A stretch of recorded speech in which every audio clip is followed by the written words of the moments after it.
नमस्कार मित्रों। भारतीय विद्यापीठ और कम्युनिकेशन तत्वावधान में संचालित की जा रही इस वेबिनार श्रृंखला की 203वीं जो हमारा ये आज का एपिसोड है, उसमें आप सभी का हार्दिक स्वागत, अभिनंदन। जैसे कि हमारी परंपरा है, कार्यक्रम की शुरुआत हम सरस्वती वंदना की प्रस्तुति के साथ करते हैं। मैं अनुरोध करूंगा प्रियंका सिंह, भारतीय विद्यापीठ के school of journalism mass communication में असिस्टेंट प्रोफेसर के रूप में आप अध्यापन और शिक्षण कार्य से जुड़ी हुई है। शिक्षण में आने से पूर्व रेडियो इंडस्ट्री के साथ आपका सक्रिय जुड़ाव था। आरजे प्रियंका के रूप में अपने शोज करती रही हैं और माखनलाल चतुर्वेदी राष्ट्रीय पत्रकारिता संचार विश्वविद्यालय के नोएडा परिसर से आपने रेडियो ब्रॉडकास्टिंग में अपनी मास्टर्स की उपाधि प्राप्त की और वर्तमान में रेडियो पॉडकास्टिंग पे पीएचडी के लिए दिल्ली के ही एक निजी विश्वविद्यालय में आप पंजीकृत हैं। प्रियंका जी अध्यापन के साथ साथ अपने इंस्टीट्यूट के जो जनसंपर्क संबंधी एक्टिविटीज हैं उसके साथ भी आपका सक्रिय जुड़ाव है। एक शिक्षक के रूप में जो अकादमिक और शैक्षणिक दायित्व हैं उनका भी वे बखूबी निर्वहन कर रही हैं। मैं उनसे अनुरोध करूंगा कि सरस्वती वंदना की प्रस्तुति के साथ आज के हमारे इस कार्यक्रम को शुरू करें। Priyanka Singh. Thank you so much, sir. It gives me immense pleasure to welcome you all in this media webinar. Now let's remember Ma Saraswati through this Vandana. इतनी शक्ति हमें दे न दाता, मन का विश्वास कमजोर होना, हम चले नेक रास्ते पे हमसे भूल कर भी कोई भूल होना। इतनी शक्ति हमें दे न दाता, मन का विश्वास कमजोर होना, हम न सोचे हमें क्या मिला है, हम ये सोचे कि अब क्या है दर्पण, फूल खुशियों के बाटे सभी को, सबका जीवन ये बन जाए मधुबन, अपनी करुणा का जल तू बहा दे, कर दे पावन हर एक मन का कोना, हम चले के रास्ते पे हमसे भूल कर भी कोई भूल होना, हम चले के रास्ते पे हमसे भूल कर भी कोई भूल होना। By this, we are thrilled to welcome you all in our 203rd webinar of Media Webinar Series on the topic Representation of Women in India Cinema through Dialogue Analysis. With pride, we announce that the communication today, which is a 30-year-old bilingual media quarterly journal, considered as the lighthouse of media professional, and Bharati Vidyapeeth Institute of Computer Application and Management, which is a 60-year-old institutions, have hence joined together to organize this media lecture series in online mode. Here is a detailed.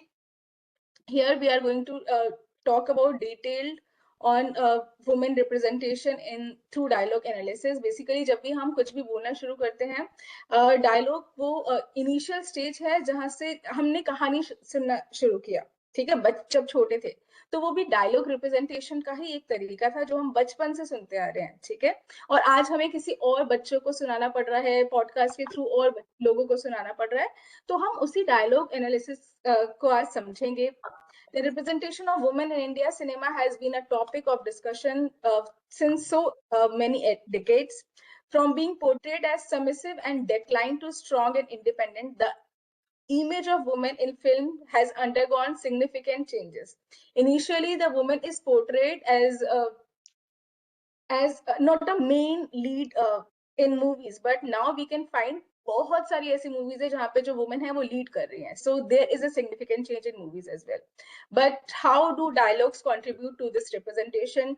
Do they reinforce stereotypes or challenges societal norms? In this webinar we are going to explore related all the factors to this topic. So let's start by learning this. Before it, let's welcome our speaker, Dr. Smriti Pathai ma'am, who is going to examine the evaluation of female characters, the impact of dialogues on audience perception, and the shift towards more empowering women. So we welcome you, ma'am, in this webinar. Thank you so much. Thank you. चलिए, बहुत बहुत आभार इस प्रस्तुति के लिए और पृष्ठभूमि की जानकारी देने के लिए। कम्युनिकेशन टुडे, जैसा आपने बताया, 3 दशक की हमारी यात्रा और 6 दशक की यात्रा भारतीय विद्यापीठ की। शैक्षणिक अकादमिक जगत में इन दोनों इंस्टीट्यूशंस ने अपनी अपनी पहचान बनाई है।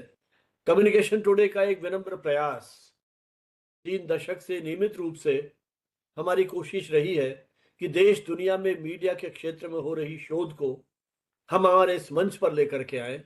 हमारे सभी अंक communicationtoday.net, ये जो हमारी वेबसाइट है, यहाँ पर उपलब्ध है। आप जब चाहें, जब आपके पास फ्री समय हो, इन विषयों में रुचि हो, तो आप उसे पढ़ देख सकते हैं। 13 विशेषांक अब तक हम प्रकाशित कर चुके हैं और शीघ्र ही 2-3 जो भी समसामयिक विषय हैं उन पर भी विचार चल रहा है कि हम कोई स्पेशल इशू लेकर के आए। कम्युनिकेशन टुडे जिस समय कोविड के दौर से हम गुजर रहे थे और ये महसूस हो रहा था कि पूरी दुनिया थम सी गई है, भविष्य को लेकर के युवा पीढ़ी आशंकित थी, तभी एक सोच हमारे मन में आया, क्यों नहीं इस वैकल्पिक माध्यम का उपयोग करते हुए एक नया प्रयोग किया जाए। 5 वर्षों की यह यात्रा, 5 वर्षों से अधिक का समय और 2 शतक पार कर हम शतकों की इस तीसरे दौर में पहुंच रहे हैं और उम्मीद है जल्दी ही तीसरा शतक भी हम पूरा करेंगे।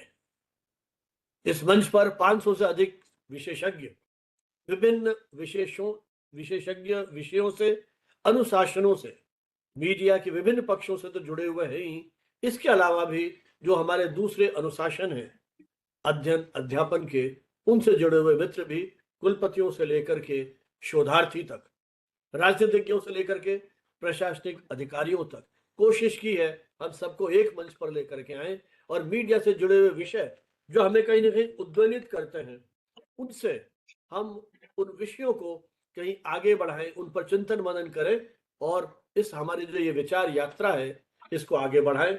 आप सभी ने हमारे इस विचार आंदोलन में जुड़ करके जो सहयोग दिया है, बहुत बहुत आभारी है। और हमारी परंपरा है, क्योंकि आभासी मंच पर है, हम सम्मान करते हैं, स्वागत करते हैं, अभिनंदन करते हैं हमारे अतिथियों का, वक्ताओं का, जब भी कभी एक फिजिकल मोड में कोई आयोजन होता है।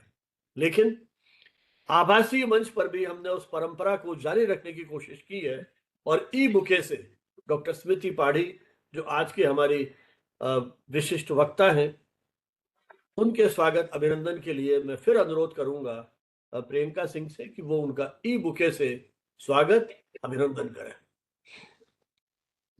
जी sir, ma'am, this is an e-bouquet for you in this Thank you. e-mode mode. Thank you. इसका Thank जो you so gesture much. है वो हमेशा कि जो रियल में जो इसकी खुशबू है उसे हमें महसूस करना है, इसकी फ्रेशनेस को अपने लाइफ में इम्बाइब करना है और इसी तरीके से अपने लाइफ में फ्रेशनेस और हैप्पीनेस के साथ क्रिएटिविटी ऐड ऑन करते हुए आगे बढ़ते रहना है। So thank you so much ma'am. Thank you. Thank you so much. E bouquet अपने एक विशिष्ट सौंदर्य से एक विशेष प्रकार की आनंदानुभूति दे रहा है। बस आपसे ये अनुरोध है कि इस आभासी बुके में भी कहीं खुशबू का एहसास करें, उसकी उस सुगंध का एहसास करें और इस हमारी भाषा, हमारे प्रतीक, हमारी अभिव्यक्तियों को समझ सकने के में सक्षम है, चाहे दुनिया के किसी भी कोने में है, हम वहां तक पहुंचे और इस विचार यात्रा को आगे बढ़ाएं। यही हमारा एक छोटा सा प्रयास।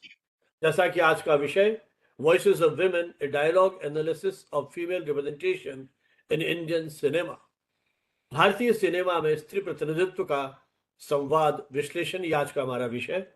भारतीय सिनेमा केवल मनोरंजन का माध्यम नहीं है, बल्कि वह समाज, विचारों, मूल्यों और हमारी मानसिकता का दर्पण भी है। फिल्मों के जो संवाद हैं, डायलॉग्स हैं, वो केवल कहानी को आगे नहीं बढ़ाते हैं, बल्कि वो अपने समय की जो सामाजिक सोच है, जो जेंडर इक्वेशंस है, जो हमारी सत्ता संरचनाओं को स्पष्ट करते हैं। डायलॉग की एक बहुत बड़ी भूमिका है। हालांकि कुछ प्रयोग बिना डायलॉग के भी हुए हैं, ऐसी फिल्म एक आध आई है जहां डायलॉग नहीं है, लेकिन वहां जिस तरह की अभिव्यक्ति हो रही है वो शायद डायलॉग से कम नहीं है। उनकी भी अपनी एक जो कहना चाहिए बॉडी लैंग्वेज है वो बहुत कुछ कह जाते हैं। लेकिन हम जिस विषय पर आज यहाँ विचार कर रहे हैं कि विशेष रूप से महिलाओं का जो रिप्रेजेंटेशन है भारतीय सिनेमा में, उनको लेके जिस तरह से संवाद का प्रयोग किया गया है, डायलॉग्स लिखे गए हैं, उसमें किस तरह की दृष्टि झलकती है, किस तरह से महिलाओं को चित्रित किया गया है, सिनेमा में महिलाओं की आवाज को किस रूप में अभिव्यक्त किया गया है, वो सोच कैसे बदली है, मानसिकता कैसे बदली है और उसके सामाजिक निहितार्थ क्या है, हम आज के हमारे इस व्याख्यान में जो डॉक्टर स्मृति पाठी आपसे बात करेंगे, इनका विस्तृत परिचय जब मैं आमंत्रित करूंगा इनको अपनी बात कहने के लिए उस समय आपको दूंगा। लेकिन हम उस सामाजिक अर्थ को, निहितार्थ को समझने का एक प्रयास करेंगे। सिनेमा आप सब जानते हैं 1 सदी की यात्रा पूरी कर चुका है। प्रारंभिक दौर में जो भूमिका रही है महिलाओं की, वो मूल रूप से ट्रेडिशनल रही है। फिल्मों के संवाद में स्त्री का स्वर हमने अक्सर देखा है, या तो वो त्याग के रूप में प्रस्तुत की जाएगी, संवेदनशील और परिवार के प्रति समर्पित स्त्री के रूप में उसे दिखाया जाएगा। वो कहीं आदर्श पत्नी है, कहीं त्यागमयी माँ है, तो कहीं संस्कारी बहू के रूप में चित्रित होती थी। ये एक परंपरागत जो हमारा सिनेमा था उसमें हम देखते हैं। उदाहरण के लिए 1950-60 के दशक की जो फिल्में हैं, उनके संवाद लगभग इसी प्रकार के होते थे। मेरा पति ही मेरा भगवान है, घर की इज्जत स्त्री का सबसे बड़ा धर्म है। इन संवादों से यह स्पष्ट होता है कि उस समय का समाज स्त्री की भूमिका को एक घरेलू रूप में देखता था। वो कहीं ना कहीं पराधीन मानी जाती थी। उसकी पहचान अक्सर किसी पुरुष पात्र के साथ, पिता, पति, पुत्र, कहीं ना कहीं उससे जोड़ करके उसको देखने की प्रवृत्ति हमारी थी। समय के साथ भारतीय समाज में बदलाव आने लगा और इसका प्रभाव भी सिनेमा पर दिखाई देने लगा। 70-80 के दशक में कुछ फिल्मों ने स्त्री के आत्मसम्मान और संघर्ष को अभिव्यक्ति दी। इस दौर में स्त्री पात्रों के संवादों में विद्रोह, आत्मनिर्भरता और आत्मसम्मान की झलक दिखाई देने लगी। उदाहरण के लिए कई फिल्मों में महिला पात्रों ने अन्याय के खिलाफ आवाज उठाई। उनके संवाद ये संकेत देने लगे कि स्त्री अब केवल सहन करने वाली नहीं है, बल्कि वह प्रश्न भी कर सकती है। मैं चुप नहीं रहूंगी, मेरी जिंदगी का फैसला मैं खुद करूंगी जैसे संवाद उसकी उस बदलती हुई चेतना के प्रतिबिंब थे। यह बदलाव भारतीय समाज में बढ़ती शिक्षा, महिलाओं के रोजगार और अधिकारों के प्रति जिस तरह से जागरूकता का भाव बढ़ा, उसी की एक तरह से परिणति थी, परिणाम था।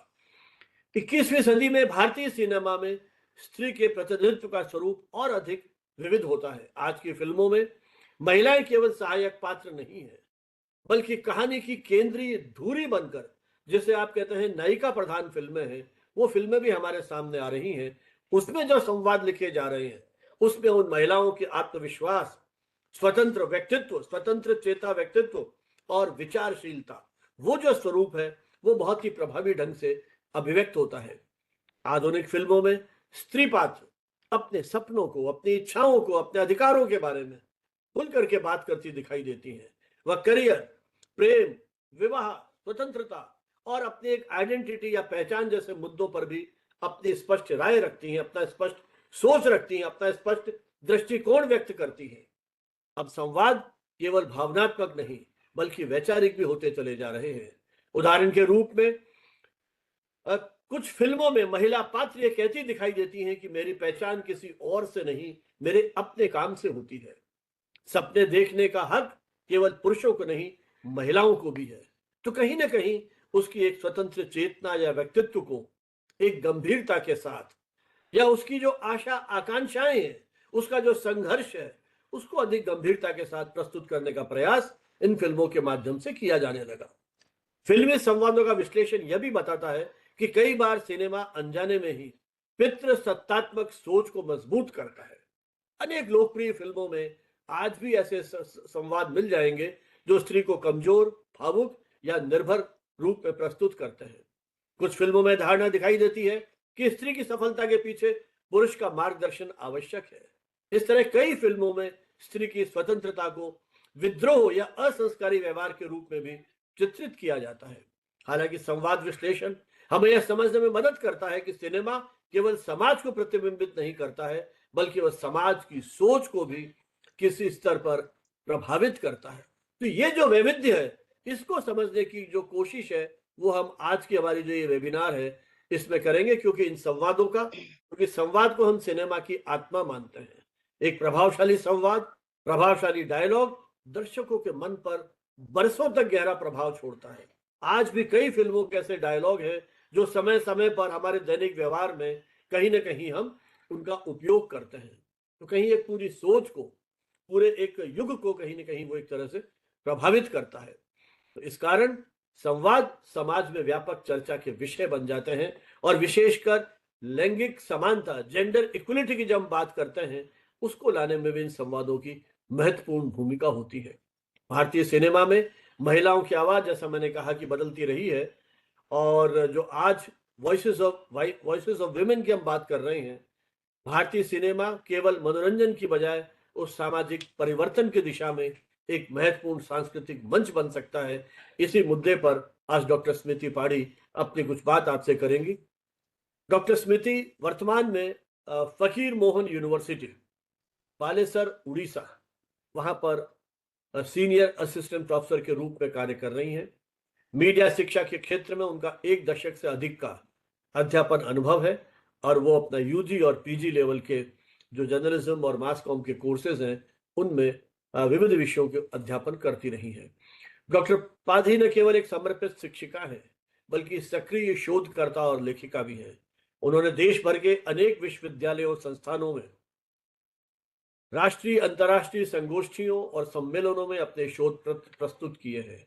उनके शोध कार्यों का मुख्य फोकस मीडिया अध्ययन, संचार सिद्धांत, स्पोर्ट्स कम्युनिकेशन, पारंपरिक संचार और फिल्म स्टडीज मुख्य रहे हैं।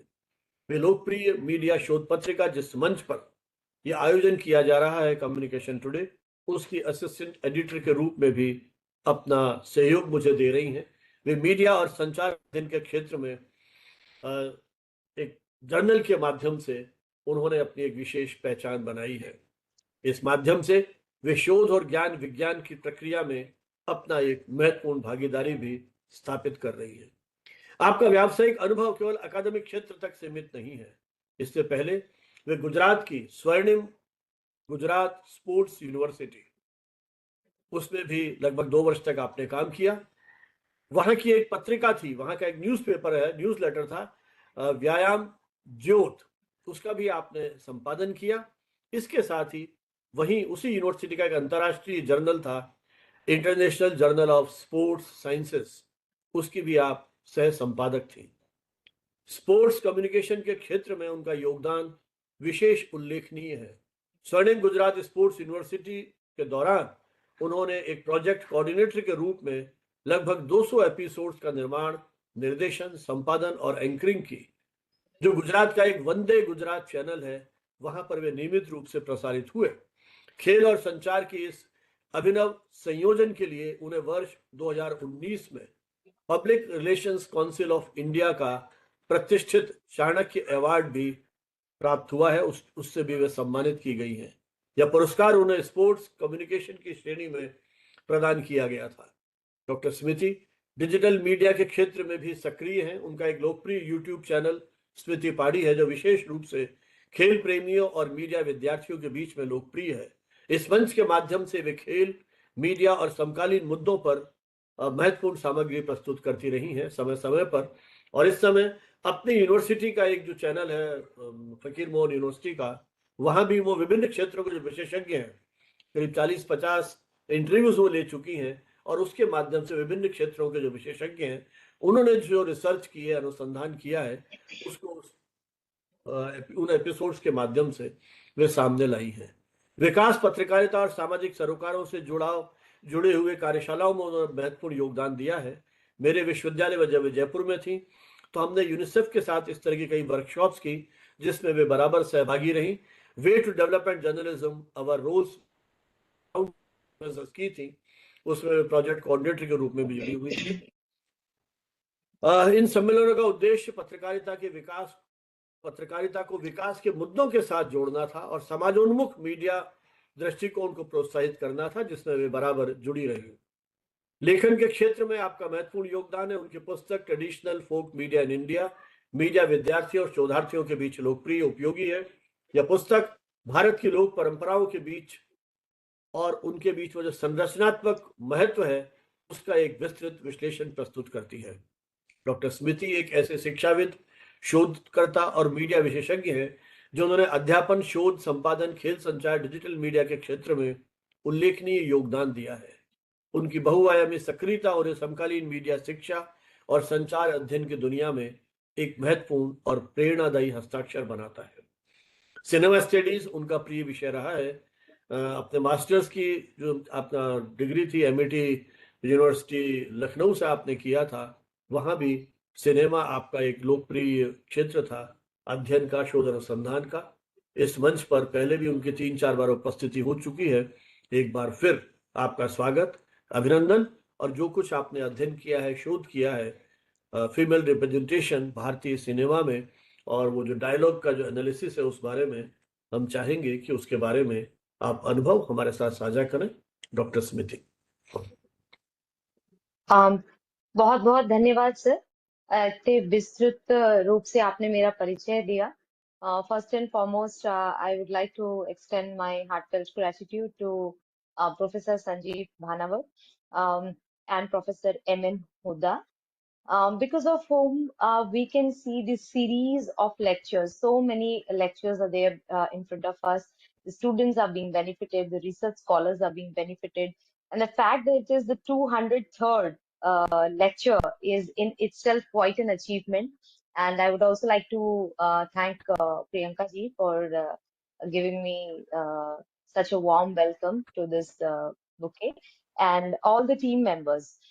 So without further delay, we would start with the topic, with our topic. That today's topic is very interesting, and I am very sure that it is going to generate a lot of interest and generate a lot of questions amidst the listeners and amidst the participants.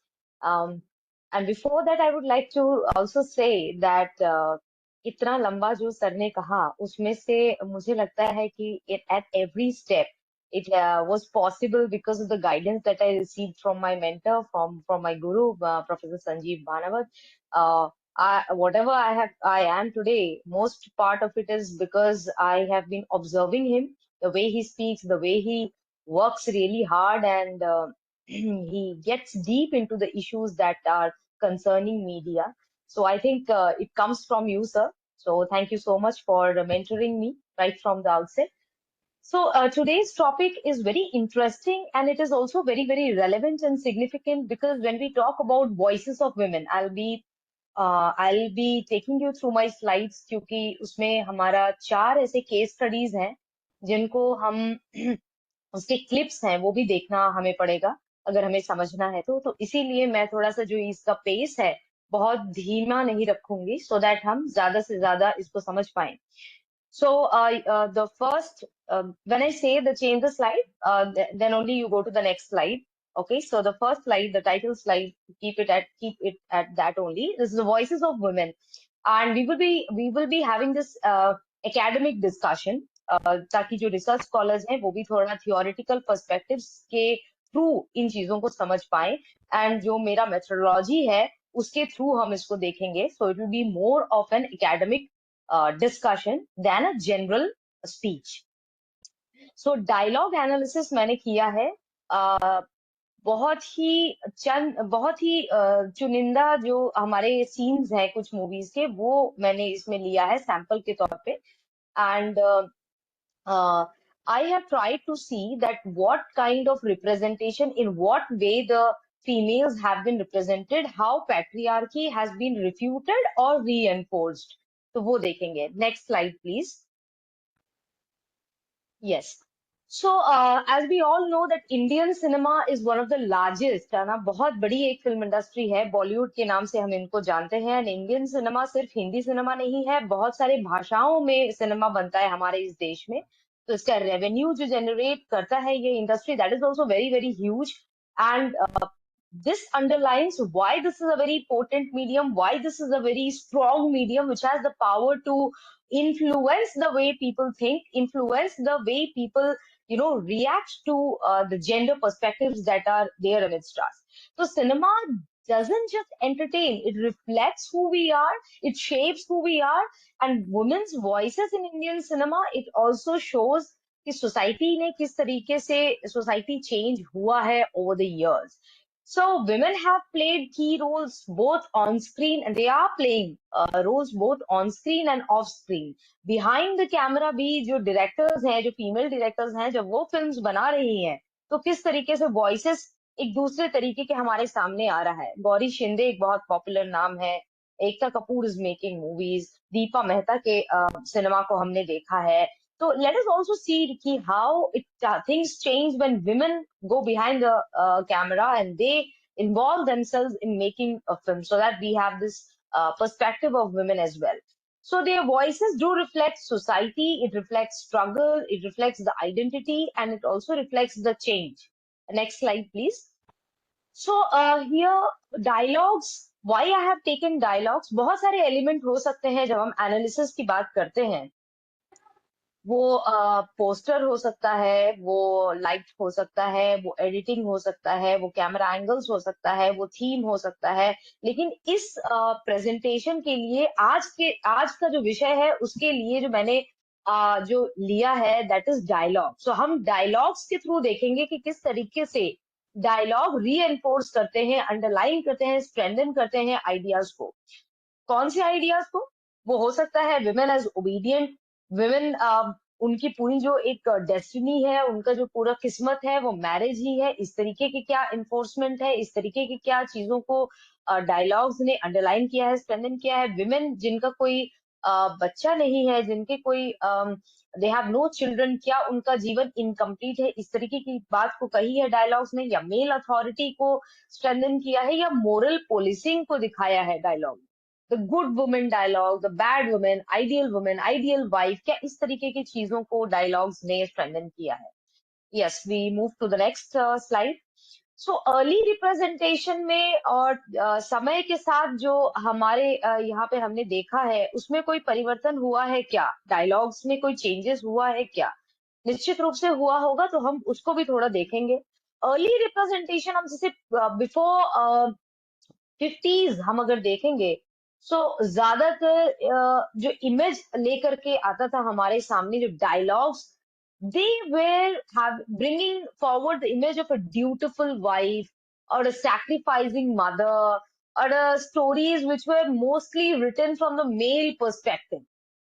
And with the changing period, with the changing times, we saw a change in the 50s and 70s, जिसको हम golden era भी कहते हैं. When India became, after independence, it was seeing new infrastructure, education and health sector में भी बदलाव आ रहा था. बहुत सारे ऐसे भी चीजें आ रही थी हमारे देश में जिसको हम प्रगतिशील मान सकते हैं, डेवलपिंग मान सकते हैं. So during that golden period, so many directors also came forward. Guru Dutt and Raj Kapoor and Satyajit Ray, Mrinal Sen, we saw so many directors coming forward, and the themes during these era were very strong. And we saw that how very strong emotional female characters, they were emerging in this era. Mother India को भी हम देख सकते हैं example के तौर पे, where strength and sacrifice were put into prominence, but then always they still were tied to the family roles. Then 80s and 90s we saw this hero-centric films where women were often love interest of heroes, glamorous roles में हमने देखा. Objectification was at its peak इस time period पे. Limited voice और agency था story telling में. And then finally we saw a time period after 2000 where we saw that there was a dramatic shift, there was a overwhelming shift in the kind of films that were being made, which were very women centric. चाहे वो queen हो, चाहे pink हो जिसमें no means no का है, या फिर थप्पड़ जिसमें बस एक थप्पड़ लेकिन मार नहीं सकता, बहुत एक स्ट्रॉन्ग डायलॉग था.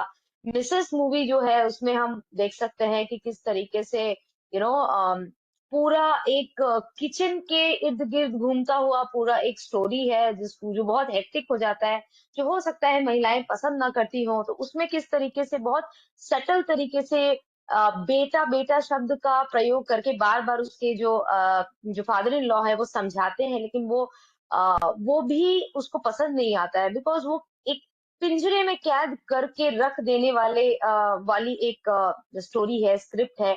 again we saw in Girlfriend, where we see Rashmika Mandana, she's playing this character, and how patriarchy can take different forms. एक बॉयफ्रेंड और गर्लफ्रेंड के डायनामिक्स में भी किस तरीके से एक रोक टोक वाला एक कॉन्वर्सेशन बहुत देखने को मिलता है उस मूवी में.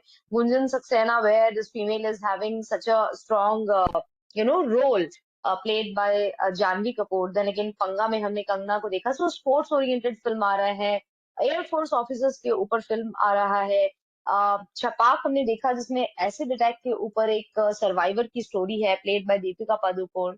So now in this last 20-25 years films are being made जिसमें इंडिपेंडेंस की बात कही जा रही है, कंसेंट की बात कही जा रही है, आइडेंटिटी की बात कही जा रही है, एंड सटल पैट्रियार्की को भी आइडेंटिफाई किया जा रहा है, जो हमें डायलॉग्स के थ्रू हम देख पा रहे हैं उस चीज को. Very clearly we are able to see that.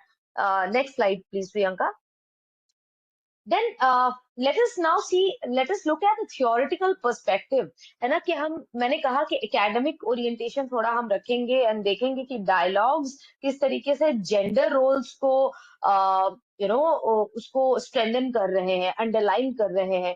तो विमेन कैरेक्टर्स भी इसमें शामिल है, जेंडर रोल्स को रिप्रोड्यूस करने में या रेजिस्ट करने में. ऐसा नहीं है कि only male characters do enforce patriarchy. It is a system and it is also enforced by the female characters. तो हम देखेंगे कि डायलॉग्स के थ्रू किस तरीके से उसका एनफोर्समेंट हो रहा है, उसको लागू किया जा रहा है इन पैट्रियार्कल एक्सपेक्टेशंस को.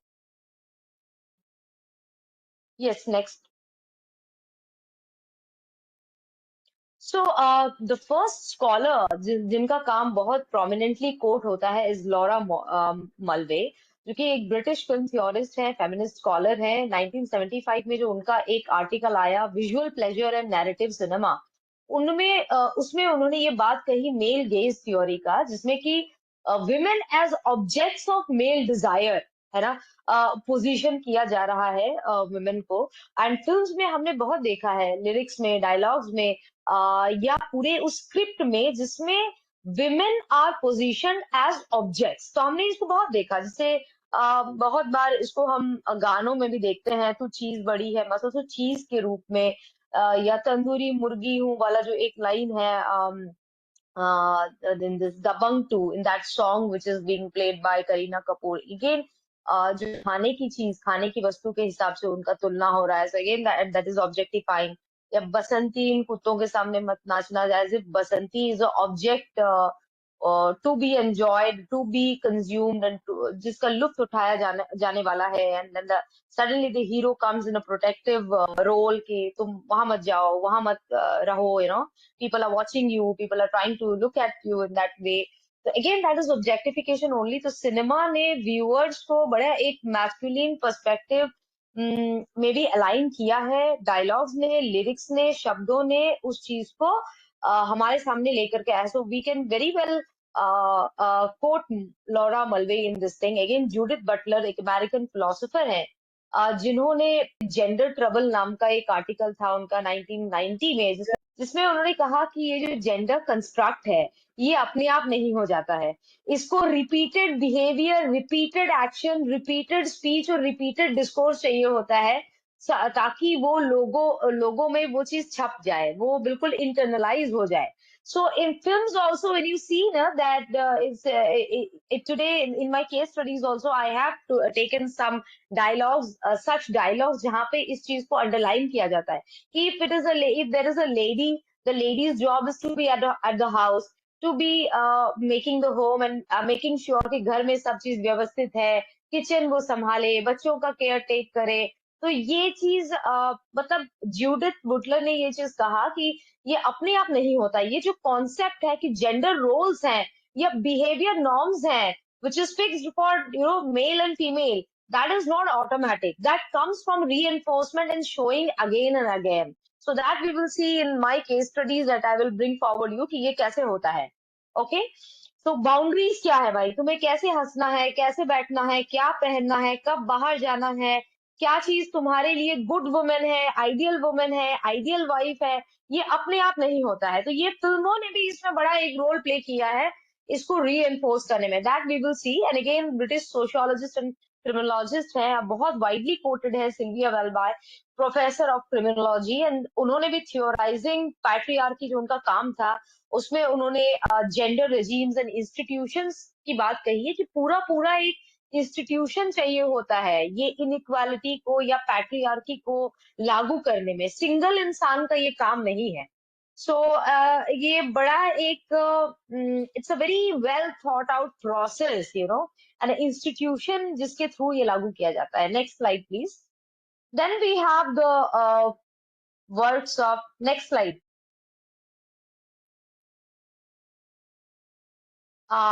मिशेल फोकर्ट, फ्रेंच फिलोसोफर है, हिस्टोरियन है। इन्होंने भी कहा है कि डिस्कोर्स एंड पावर, सो ये जो पावर डायनामिक्स है, who is more powerful in what situation, तो language creates a very very strong power relation. छोटा सा एग्जांपल है, जैसे हम कहते हैं पति देव, तो like suddenly we are elevating the husband to the level of you know God. तो देव मतलब मालिक ही होता है, जैसे इंद्र देव या पति देव। सो सडनली यू या स्वामी वाला जो शब्द है, again that is again, you know, you give, it gives the authority कि somebody is your malik. So the language has a very big role to play when it comes to this power dynamics, and we see in his work as well. Again, Norman Fairclough, the British linguist, he also said the same thing, that when it comes to language, it reinforces and reflects the social power and relations.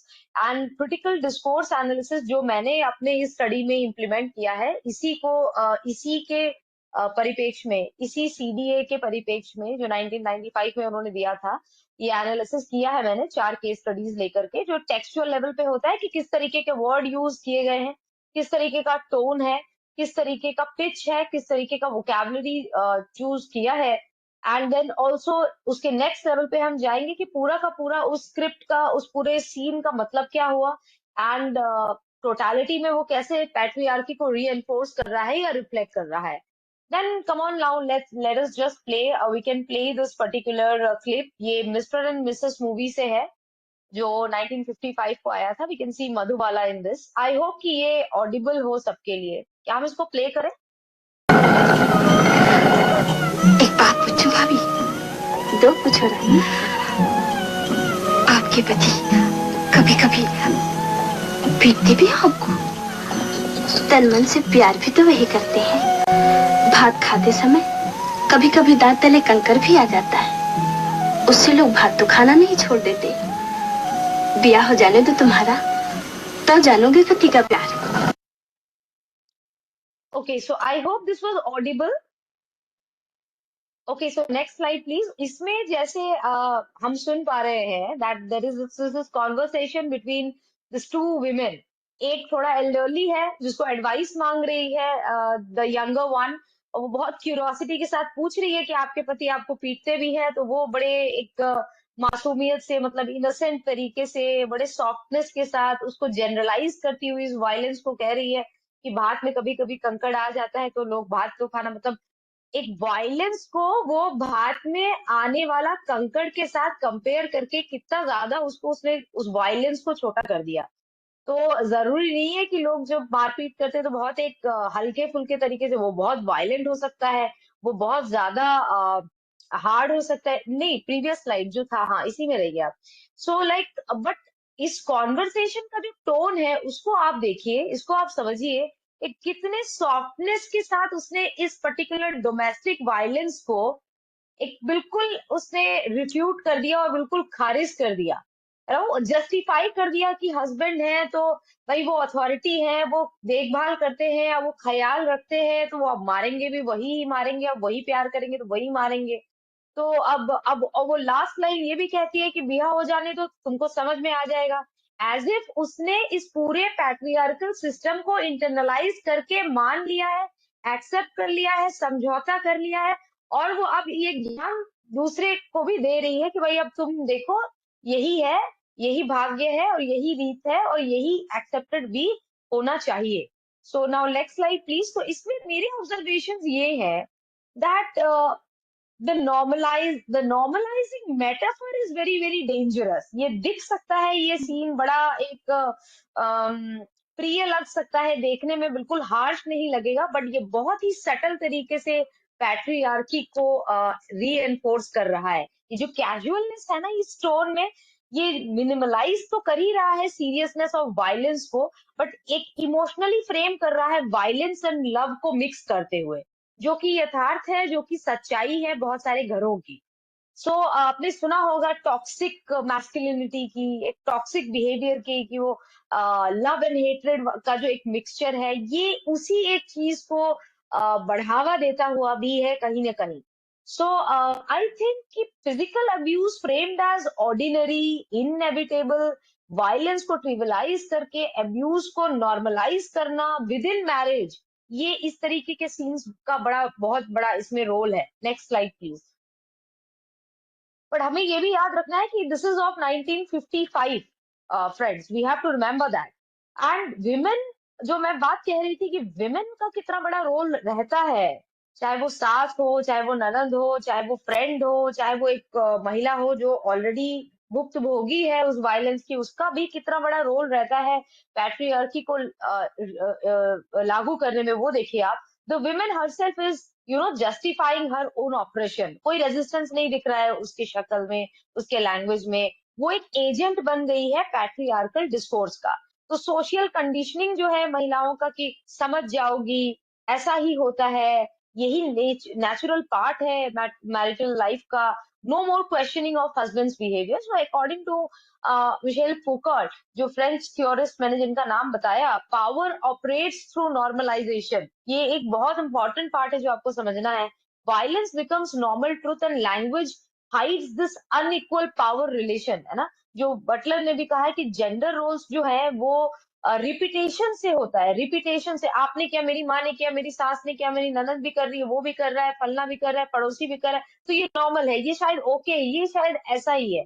So this reinforces submissive femininity। And अब next दूसरा जो हमारा case study है उस पे हम जाएंगे।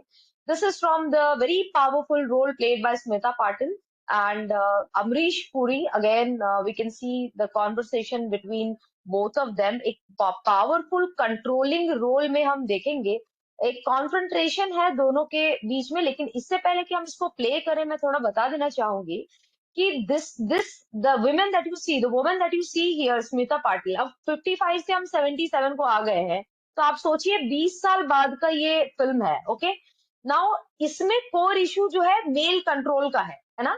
ये जो महिला आप देख रहे हैं Smita Patil, she is a successful actress. मतलब फिल्म की बात कर रही हूँ, फिल्म में जो किरदार उन्होंने निभाया है, in this film she is a successful actress, जो फाइनेंशियली इंडिपेंडेंट भी है, जिनको रोल्स भी मिल रहे हैं, जो जानी मानी एक अदाकारा है। एंड इसके बाद कुछ पारिवारिक झगड़े की वजह से वो अपने पति को छोड़ के इस नए आदमी के साथ ये इनके घर में चली आई है, जो पहले से ही मैरिड है, लेकिन उनकी जो वाइफ है वो बेड रिडन है। तो ये इनको ले आए हैं, इनका नाम उषा है। नाउ ओके, ये जो बच्चा है, ये that this is the child of Amrish Puri. So you see, this is this slide that you just saw. 1977 का ये फिल्म है, which stars Smita Patil in it. And here I find this issue of male control.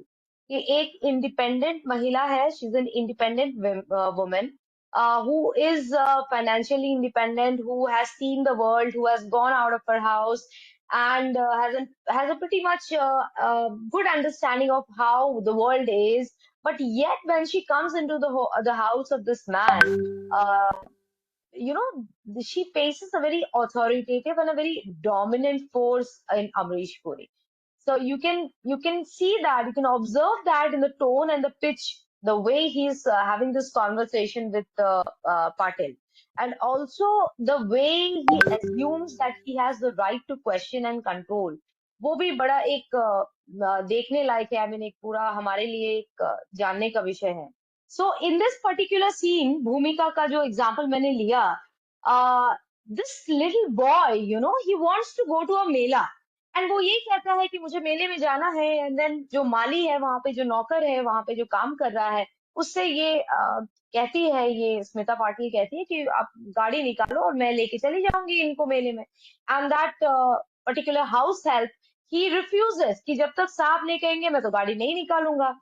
तो she gets very irked because of this. वो बहुत irritate हो जाती है कि मैं तो इससे पहले तो मुझे तो बोला जा रहा था कि तुम तो इस घर की रानी हो, the queen of this house, and तुम्हारे हाथ में सब है, चाबी तक दे दिया, तुम ही सब टेक केयर करो। इवन फर्स्ट वाइफ का केयर भी यही कर रही थी, बच्चे को स्टोरी सुना के सुलाना खिलाना सब कुछ, मतलब the entire house authority was in her hand. But suddenly when she says कि मैं इसको मेले में लेके जाना चाहती हूँ, the house help has the authority to tell her कि no you cannot until unless साहब कहे मैं तो गाड़ी नहीं निकालूंगा। outrightly वो रिफ्यूज कर देते हैं। she says very confidently कि ठीक है साहब को आने दो, and then तुम्हारी तो आज छुट्टी। but when her husband comes home and she narrates this entire incident, he explains her कि तुम क्या, मेरी माँ भी, मेरी पहली पत्नी भी जब तक चलने फिरने अवस्था में थी, इस घर की कोई भी संभ्रांत स्त्री जो है वो इस घर के चार दीवारी के बाहर उसने पैर नहीं रखा है, ना तुम रखोगी। Despite the fact that she was acting in so many movies and she was an established actress and well known star, and उसके बाद वो इनके घर में आती है, कौन नहीं जानता इसको। बट बावजूद उसके, after she comes to this man's house, he has the audacity to outrightly refuse her movement outside the walls of those four, the walls of those his house. तो वो एक बड़ा उसको झटका लगता है कि ये क्या है, suddenly what is this thing? And then not only this, he also goes on to add this word sambhrant mahila. That means he reinforces the idea कि अगर तुम बाहर जाती हो तो फिर वो एक बुरा महिला कहलाओगी, वो एक तो आइडियल वुमन नहीं कहलाओगी, आइडियल वाइफ नहीं कहलाओगी, इज्जतदार नहीं हो, मतलब तुम्हारा हमारा इज्जत क्या रह जाएगा, लाइक दैट काइंड ऑफ। सो ये एक बहुत हमें समझने की आवश्यकता है कि this is how subtle patriarchy works, जहां पे टोन ऑथोरिटेटिव तो है ही, बोलने का तरीका तो ऑथोरिटेटिव है ही, पिच हाई है ही, बट ये जो वर्ड्स हैं, संभ्रांत महिला नहीं किया है, मेरी माँ ने भी एग्जाम्पल सेट करते हुए ये जो बोलना, यही रिफ्लेक्ट करता है कि in the garb of protection, in the garb of care, in the garb of ideal wife, ideal woman, ये एक कहीं ना कहीं पूरे दुनिया को एक सिमटने वाली, एक छोटी कर देने वाली बात है।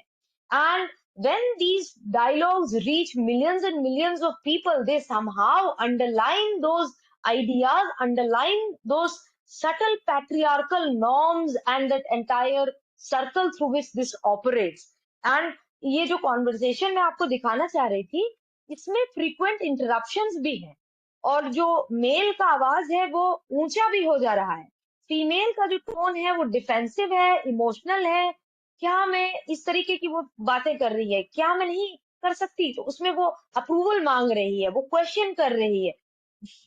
इट इज नॉट कि वो 1955 वाला जो आपने देखा एक्सेप्ट कर रही है, उसको समझ में ही नहीं आ रहा है कि ये पैट्रियार्कल सेटअप है, इट्स नॉट लाइक दैट। उसको समझ में आ रहा है कि ये कुछ गड़बड़ है, ये इम्बैलेंस ऑफ पावर है, इसमें वो क्वेश्चन कर रही है, क्यों नहीं, मैं क्यों नहीं जा सकती, इसमें क्या बुराई है। तो उसको पूरा विश्वास है कि वो जा सकती थी, है ना, जब वो अपने वो हाउस हेल्प से बोल रही है। But still it is having this requirement of permission, not completely independent.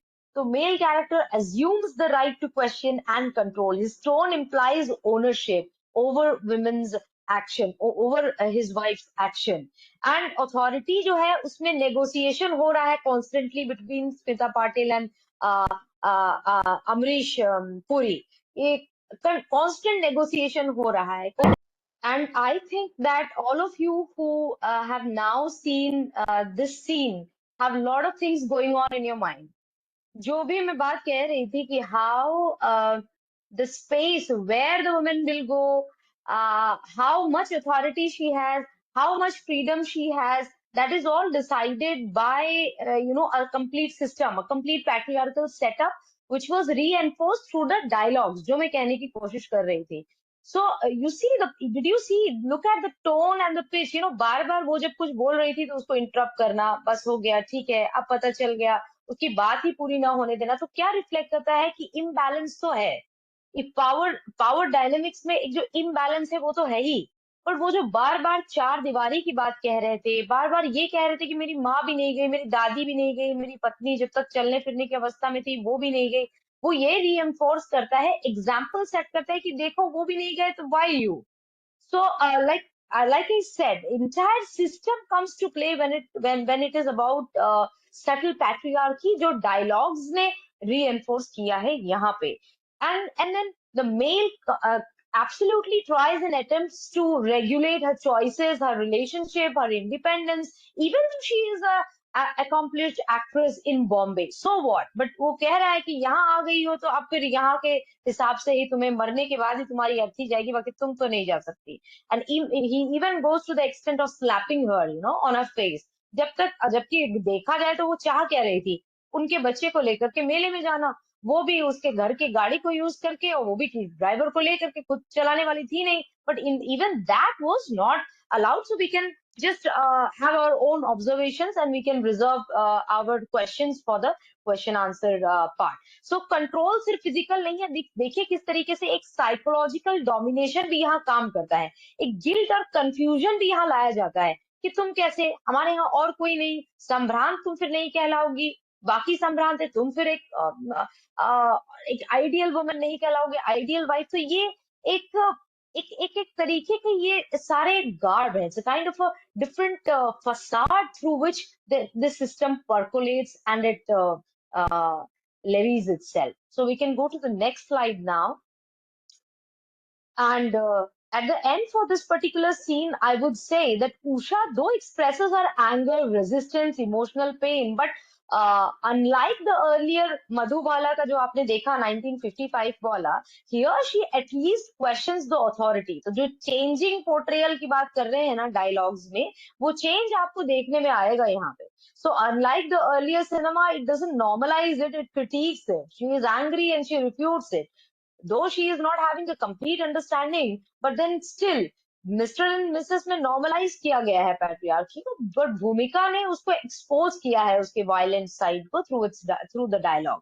Next we can play the next clip, the third case study. 4 case study लिया है, ये बुलंदी का एक सीन है, टी रामाराव द्वारा ये निर्देशित है, अनिल कपूर, रेखा एंड रवीना टंडन। हम में से बहुत सारे लोगों ने देखा होगा, this is a conversation between 2 women here, वो उनकी भाभी है रेखा, एंड देन ये जो है ये एक देवरानी जेठानी के बीच का कॉन्वर्सेशन है। Okay, so come to the next slide. If you have seen, अगर आपने गौर से देखा तो जब जिसको यहाँ कटघरे पे खड़ा किया गया है, जिस किरदार को, which is played by Raveena Tandon, तो अगर आपने इसको ध्यान से देखा है तो उसको पता भी नहीं था कि पीछे कौन उतर के आ रहा है। She was sitting and reading something on the swing and she just happened to throw those flowers. She had no idea who is walking behind, her. So उसके बावजूद जिस व्यक्ति ने देखा उसको ये फेंकते हुए फूल और उसके किसी जिन पे गिरा है ना, जो उनके जेठ जी थे उनके ऊपर गिरा, तो उसको तो दिख रहा है ना कि इसको पीछे का नहीं दिख रहा है। So why he came and the way he confronted this lady, है ना, Raveena Tandon, it was outrightly wrong. But उसके बावजूद ये जो कॉन्वर्सेशन है जिसमें दिखाया गया है कि Raveena Tandon who plays an educated, assertive urban lady, while Rekha is composed, traditional and dignified. यहाँ पे एक बाइनरी कंस्ट्रक्ट किया गया है where modern versus ideal traditional women को conflicting position में रखा गया है.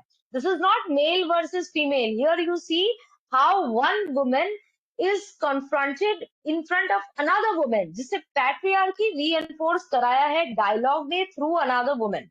So women's roles shaped through discourse and ideology, where traditional femininity is positioned as morally superior, है ना, and modern women initially portrayed as misguided and education should not disrupt traditional values, ऐसा करके एक दिखाया गया है। So patriarchy works by defining the ideal woman again, जो कि रेखा को दिखाया गया as composed, respectful, restrained. It reinforces that women must remain culturally controlled. वो भले ही educated हो, भले ही उनका दिमाग चलता हो, but फिर भी वो ideal तभी मानी जाएंगी जब वो एक particular सेटअप में फिट बैठेंगी, एक पर्टिकुलर कल्चरल कॉन्टेक्स्ट के हिसाब से पहनावा करेंगी, उठेंगी, बैठेंगी, बर्ताव करेंगी, हंसेंगी या बोलेंगी. So that is what is reinforced through this particular conversation. And इसमें आप देखें कि डिस्कोर्स जो है, जो डायलॉग है, वो डिफाइन करता है कि एक गुड वुमन कैसी होनी चाहिए. कोई भी मेल इसमें इस कॉन्वर्सेशन में है ही नहीं. येट कॉन्फ्लिक्टिंग जो एक मोड है वो आपको दिखेगा. Women disciplining other women's behaviour दिख रहा है. Education giving voice to Raveena, but the narrative asserts limits on that voice. Too much agency in women is again discouraged. वो जिस तरीके से बैठी है उस झूले पे, मैं भी वो पसंद ना आया हो जिसने आकर के टोका. मे बी वो जो बेफिक्री से जो वो पढ़ रही है मैगजीन और जितने बेफिक्री से आराम से वो बैठी है, मे बी वो उसका मतलब था कि आप you are not conducting yourself well, जो मैं समझ पाई इस पर्टिकुलर सीन से. अदरवाइज वो क्यों इतने गुस्से में इरिटेटेड होके वो जो व्यक्ति आया उनके पास अप्रोच करते हुए कि आप you know why are you behaving like this, आपको कोई सलीका नहीं है, तो क्या रीजन था? और कोई रीजन मुझे दिख नहीं रहा है. तो women must sit, talk, behave in a certain way that is to be in order to be respected. ये हम यहाँ पे देख पा रहे हैं. So patriarchy shifts from control to self regulation. इस डायलॉग के माध्यम से, इस डिस्कोर्स के माध्यम से हमें ये पता चल रहा है. So the next clip and the last clip that I want to play, that is from Satyamev Jayate, एक मूवी है 1984 की. बड़ा इंटरेस्टिंग कॉन्वर्सेशन है. This conversation is between a boyfriend girlfriend. ये राज सिप्पी की ये मूवी है Satyamev Jayate 1984 and it has Vinod Khanna and Anita Raj in the star cast. एंड मैं कॉन्वर्सेशन ही बता देती हूँ आपको. सो ये एक पुलिस इंस्पेक्टर होता है and before marrying this girl Anita Raj को, they sit in this restaurant जहाँ पे इनके बीच में ये बातचीत हो रही है. So very jovial mood में they are having this very light, fun loving conversation आपस में, जिसमें just a minute, just a second, just a second.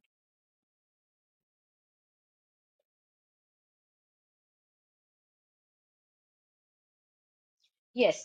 So उस पे कहता है कि जानो तुम चाहते हो कि मैं एमए की डिग्री लेकर घर में बैठी रहूं.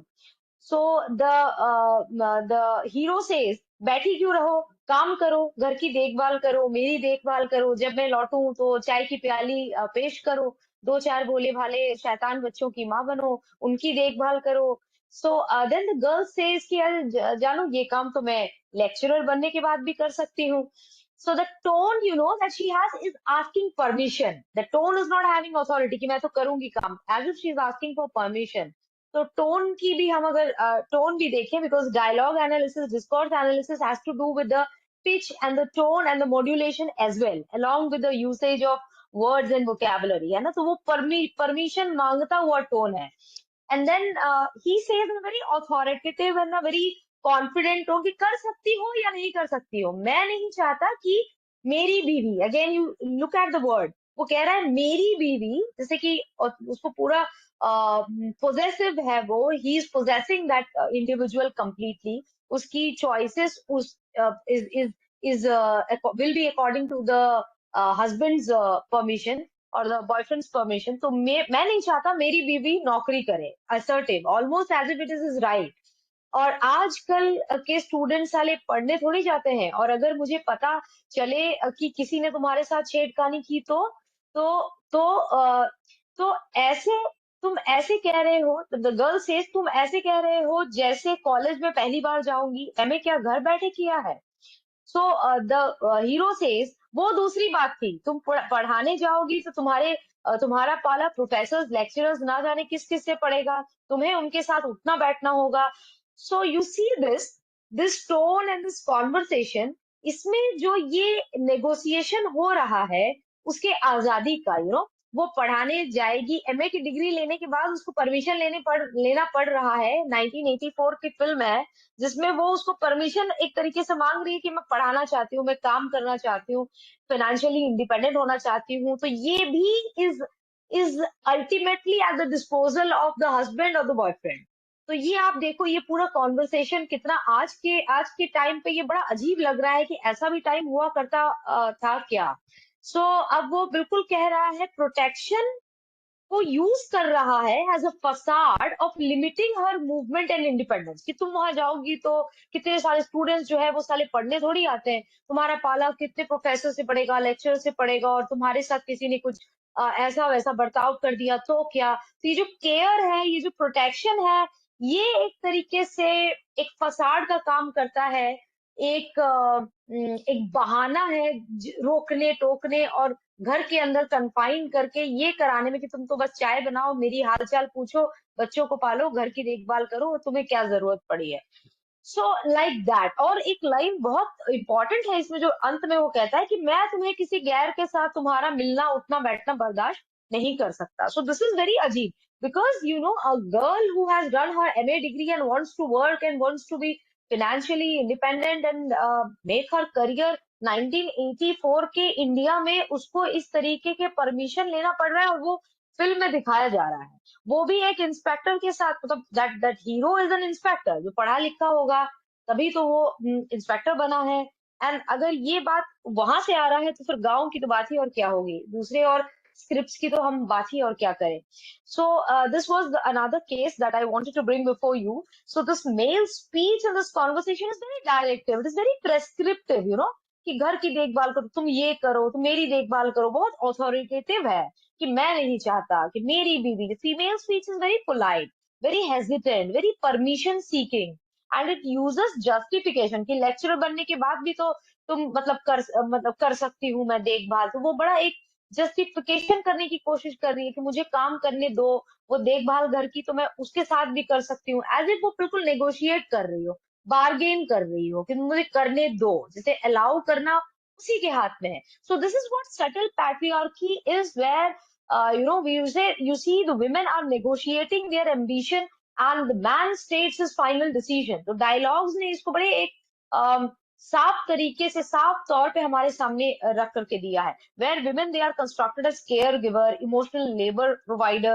man is constructed as decision maker and having authority over women's choices. तो एक सटल पैट्रियार्की को रिफ्लेक्ट करता हुआ डोमेस्टिसिटी जो है उसको एक इम्पोजिशन नहीं, एक नेचुरल ड्यूटी के रूप में इसमें पेश किया गया है। और एक मजे की बात, इस कॉन्वर्सेशन के अंत में ये लड़की जो है, गर्लफ्रेंड जो है अनीता राज, ये कहती है उससे कि जानो तुम जब ऐसी बातें करते हो तो बड़े एक बच्चे लगते हो, क्यूट लगते हो, नादान लगते हो, जो मुझे बड़ा चौंका दिया कि अरे इस तरीके की बात अगर आज कोई करे तो एक्चुअल सिनेरियो में लड़ाई हो जाए। How can someone sit at home after having a MA degree and somebody who is a love interest or better half, उसको इतना जूझना पड़ रहा है to build her own career, जबकि इस सीन में ये दिखाया गया है कि वो अंत में वो ये कहती है कि तुम बड़े क्यूट लगते हो जब इस तरीके की बातें करते हो। तो male argument concern about harassment दिखाते हुए कि तुम्हारा कुछ छेड़खानी हो जाएगा, तुम्हें किसी ने कुछ कह देगा, उस वर्ड को यूज करते हुए इसका जो मोबिलिटी है उसको प्रोटेक्शन के गार्ड में रेस्ट्रिक्ट किया गया है, जो मुझे इस डायलॉग से मैंने जो देखा। एंड एक एंजाइटी को सामने लेकर के आ रहा है उसका बॉयफ्रेंड की, प्रोफेसर होंगे, गैर लोग होंगे, उठना बैठना एंड ऑल, उसको इम्प्लाई कर रहा है कि वुमेन जो है उसका पब्लिक प्रेजेंस बड़ा खतरनाक है, बड़ा रिस्की है, बड़ा प्रॉब्लमेटिक है। सो फीमेल की जो मोबिलिटी है वो कैसे कंट्रोल किया गया है आप देखिए इस डायलॉग में, फियर को यूज करते हुए, मोरालिटी को यूज करते हुए एक डीलेजिटिमाइज कर दिया गया है फीमेल एजुकेशन को। ठीक है हमें डिग्री होगी लेकिन वो दूसरी बात थी, लेकिन भाई ठीक है एजुकेशन एक सिंबॉलिक है, लेकिन इकोनॉमिक इंडिपेंडेंस जरूरी नहीं है कि आप उससे लेकर के आ ही जाए। पोजेसिवनेस को एक नॉर्मलाइज डिस्कोर्स में प्रेजेंट किया गया है, मेरी बीबी बर्दाश्त नहीं कर सकता, these words are not very natural. ये एक जब हम ये डिस्कोर्स एनालिसिस कर रहे हैं, डायलॉग एनालिसिस कर रहे हैं, तो ये एक बड़ा दुरुस्त कर दे रहा है एक सटल पैट्रियार्की को, है ना, लव को एक ऑथोरिटेटिव कंट्रोल के पोजीशन में डाल देना बहुत नॉर्मल नहीं है जो इसमें किया गया है। And woman finally laughs it of कि हाँ हाँ हाँ बड़े बच्चे लग रहे हो, बड़े क्यूट लग रहे हो। शी अगेन शोज कि किस तरीके से उसने इंटरनलाइज कर लिया है, मान लिया है कि मिला परमिशन तो करेंगे, नहीं तो नहीं, नहीं तो कुर्बान कर देंगे। So I think that these were few cases that I wanted to bring before you. ऐसे तो बहुत cases है, but because we have a time limit, I couldn't play more clips. So so many movies are there. जब मैं normally भी ऐसे cinema देखती हूँ तो I see so many cases like that. कभी कभी कभी खुशी कभी गम में जैसे कह दिया अमिताभ बच्चन ने कि ना मतलब ना नो मतलब बोल दिया तो बोल दिया बस. So again that is very authoritative I find. So we positive note ये है कि we have more women behind the camera today. Increasing number of female filmmakers हैं आज. More educated and financially independent women who are finally realizing and trying to identify कि overt and subtle patriarchy किन किन forms में है. और narratives जो है वो empowering women narratives और भी ज्यादा से ज्यादा आज accept किए जा रहे हैं इसलिए बन रहे हैं क्योंकि उनको appreciation ज्यादा है. And films definitely they influence public thinking and encourage conversations around women rights, social justice. तो मुझे लगता है कि inspire real life change. And can we go to the concluding slide, please? Last वाला अच्छा स्लाइड आपका चल नहीं रहा है ठीक है कोई बात नहीं. So I want to conclude by saying that women's voices in Indian cinema they have definitely evolved, they are evolving. कोई दी एंड आया नहीं है. Still it is a journey and journey तो जारी ही है. And I think that cinema is definitely a very powerful tool for change. And when women's voices are heard in cinema, society listens to. So I think on this note, I would want to rest my voice. I would like to conclude. And मुझे बिल्कुल आशा है कि बहुत सारे सवाल और बहुत सारी चीजें चल रही होंगी आपके मन में after seeing the clips and all. And आप भी इत्तेफाक रखते होंगे मेरे इस स्टेटमेंट से कि डायलॉग्स का कितना बड़ा रोल है. मतलब एकदम straightforwardly and also very subtly and connotative wise and also denotative wise एक बड़ा रोल है in reinforcing patriarchal norms and all. On positive side भी हम देखें तो ऐसी बात नहीं है कि सिर्फ नेगेटिव ही नेगेटिव है. मैंने तो सिर्फ 4 केसेस रखे हैं. पॉजिटिव भी इम्पैक्ट क्यों नहीं है, बिल्कुल है. बहुत सारे ऐसे लाइंस है दंगल मूवी में आप देखें तो गोल्ड से मतलब है वो चाहे छोरे लाए या छोरियां, ये भी एक चैलेंज करता हुआ है. तो ऐसे भी डायलॉग्स हैं जो चैलेंज करके एक नया उदाहरण नए एग्जाम्पल सेट कर ही रहे हैं. Yes, thank you so much once again for inviting me, Manavat sir and the entire team. चलिए बहुत बहुत आभार. आपने सिनेमा के माध्यम से और उसमें जो संवाद है बहुत ही गहन विश्लेषण किया. हालांकि समय बहुत हो चुका है लेकिन फिर भी कोई भी चर्चा तब तक अधूरी है जब तक कि सवाल जवाब नहीं हो. इसके पूर्व के सवाल जवाब के लिए मैं Yes. आमंत्रित करूं श्रोताओं को. मैं एक बार फिर अनुरोध करूंगा प्रियंका जी से कि आज के इस शाम को यादगार बनाने के लिए, स्मरणीय रखने के लिए ई सर्टिफिकेट और ई मेमेंटो भेंट करें. उसके बाद सवाल जवाब के लिए सत्र खुला है. जी सर, बिल्कुल. Ma'am, the e-certificate is on the screen. This is just an gratitude of respect and honor as the information you have shared Thank with us. you. Thank you so much. Thank you. We have your e-memento as well. Let us have the Okay. e-memento on the screen. I wish I could take a screenshot of this. Ma'am, definitely, if you not, then I can give it to you. No issues. Let me take it. No issues. Yeah. Thank you. And a very WhatsApp पे भी भिजवा देंगे ये. and a very well made. I can well imagine कि ये अगर बिल्कुल मिलता मेरे हाथ में तो कितना सुंदर होता. It's very nice. Well designed. Thank you so much, ma'am. Thank you. चलिए Yeah. आपके Thank you. third जो ये आपका डायलॉग हुआ है आज के हमारे इस पे, है ना? Good evening sir. हाँ, कौन सर बोल रहे हैं? श्रीनिवास, बरहमपुर यूनिवर्सिटी.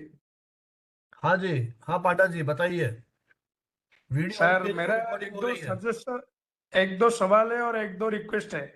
हाँ जी, पहले सर, हमारी जैसे- रिक्वेस्ट है वीडियो ऑन कीजिए ना. वीडियो ठीक है सर, एक मिनट वीडियो ऑन रिकॉर्डिंग हो रही है तो अच्छा रहेगा. यदि किसी को असुविधा नहीं हो तो रिकॉर्डिंग ऑन करके बात करें तो अच्छा रहेगा. Sure sure. एक मिनट सर. हम्म. एक्चुअली हम बाहर गए थे तो घर पे जस्ट आए हैं, मतलब रूम पे। कोई बात नहीं, अभी चलिए आप कंटिन्यू कीजिए। उड़ीसा और जयपुर में है सर। आपका ही शहर उड़ीसा जयपुर। आपका तो राजस्थान जयपुर है, मैं उड़ीसा जयपुर में हूँ।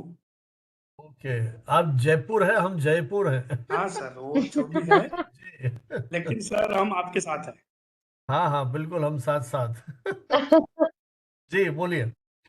मैम एक्चुअली मेरा एक दो या ऐसा, अब तो बताए कि बहुत सारे ऐसा वुमेन सेंट्रिक फिल्म भी बनाए गए हैं, लाइक आपका मर्दांगी हो, और अभी ऋतिक रोशन दीपिका पादुकोण का एक जो उड़ान वाला फिल्म, मेरा नाम जस्ट याद नहीं आ रहा है। तो वो कुछ चीजें आप छूट गई कि टाइम नहीं मिला, कि आप छूट गई है मैडम? फिल्में देखिए, फिल्मों की लिस्ट तो बहुत लंबी है श्रीनिवास। मतलब इतनी सारी फिल्में हैं और बहुत अच्छा काम हो रहा है। मैंने जैसे कहा, कुछ ही फिल्म्स को लिया क्योंकि हम सिर्फ और सिर्फ एक डायलॉग और डिस्कोर्स एनालिसिस करना चाह रहे थे, तो 4 केस स्टडीज लिया हमने। बट लिस्ट तो लंबी है ऑफ कोर्स। जैसे मैंने कहा, अभी एक हाल ही में एक मूवी जो आई थी, मिसेस, जिसमें एक किचन के इर्द गिर्द घूमता हुआ ही पूरा कहानी है कि किस तरीके से मिक्सी का साउंड और वो पूरा छौंक और वो पूरा grinder and then this entire, उसी में उसका पूरा दुनिया है और वो महिला उस पे बिल्कुल खुश नहीं है, उसके सपने कुछ और हैं। तो इस तरीके की भी फिल्में बन रही हैं। तो I think the list is long. हमने सिर्फ और सिर्फ 4 मूवीज को सिलेक्ट किया है और वो कोई दूसरे 4 भी हो सकता था। व्हाई नॉट, आप सजेस्ट करिए, मे बी एक पार्ट 2 करके उन 4 मूवीज को भी एनालाइज कर देंगे। ये संजीव सर चाहेंगे और प्रियंका मैम चाहेंगी तो शायद। नहीं हो हमारे हाथ जाएगा, में कोई क्या है? दिक्कत नहीं। देखिए अपने को तो ये रेगुलर करना है, अगली सीरीज भी हो जाएगी। हाँ। हर टॉक की हाँ, अपनी लिमिटेशन है। हमारा प्राय रहता है कि हम मेरा 1 घंटे में शिकायत ये खत्म करते हैं। देखिए 1.5 घंटे से ऊपर हो गया मेरा है। शिकायत है सर, एक शिकायत है, एक शिकायत। हाँ जी बताइए। सर ये 203 वाला वेबिनार है और मैं जस्ट सेकंड हूँ हाँ इसमें। हाँ। बोले एक जॉइन को याद होगा, मैं और अपना सर के साथ हमारा टीम ज्वाइन किए थे, और ये था दूसरा। तो 203 में से मेरे को 2 ही मिला है सर। तो इसका तो इंफॉर्मेशन थोड़ा कैसे पास होगा वो? आप हमारे व्हाट्सएप ग्रुप को ज्वाइन कीजिए। उस व्हाट्सएप ग्रुप पे रोज अपडेट करते हैं हम। प्रीति मैम काइंडली प्लीज। ये जो हमने आपको मैसेज भेजा है, उसी या मैसेज में श्योर। व्हाट्सएप ग्रुप नहीं दिया हुआ सर, है। स्मृति मैम का स्टेटस देख के मैं ज्वाइन किया हूँ, स्मृति मैम का हाँ, कुछ बस नहीं। आप हमारा जो व्हाट्सएप ग्रुप है, आप मुझे अपना फोन नंबर मैसेज कर दीजिएगा या स्मृति से कहिएगा, वो भेज देंगे। मैं आपको ऐड कर लूंगा, आपको आगे से सारी सूचनाएं मिलती रहेंगी।